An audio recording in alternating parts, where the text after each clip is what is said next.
এই মুহূৰ্তৰ এক গুৰুত্বপূৰ্ণ খবৰ কামৰূপ মহানগৰৰ DTO অৰুণ বৰাক নিলম্বন নিউজ 100ৰ বাতৰি প্ৰভাৱ উল্লেখ্য যে কিছুদিন পূৰ্বে নিউজ 100ত প্ৰচাৰিত হৈছিল কামৰূপ মেট্ৰৰ DTOৰ টেক্স কেলেংকাৰী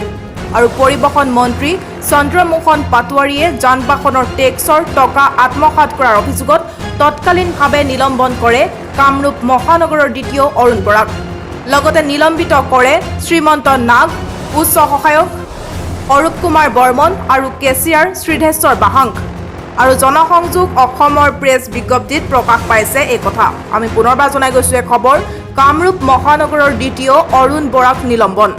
নিউজ 100ৰ বাতৰি প্ৰভাৱ উল্লেখ্য যে কিছুদিন পূৰ্বে নিউজ 100ত প্ৰচাৰিত হৈছিল কামৰূপ মেট্ৰৰ DTOৰ টেক্স কেলেংকাৰী আৰু পৰিবহণ মন্ত্ৰী চন্দ্ৰমোহন পাটোৱাৰীয়ে যান-বাহনৰ টেক্সৰ টকা আত্মসাৎ কৰাৰ অভিযোগত তৎকালীনভাৱে নিলম্বন কৰে কামৰূপ মহানগৰৰ DTO অৰুণ বৰাক লগতে নিলম্বিত কৰে শ্ৰীমন্ত নাগ উচ্চ সহায়ক অৰূপ কুমাৰ বৰ্মন আৰু কেচিয়াৰ শ্ৰীধেশ্বৰ বাহাংক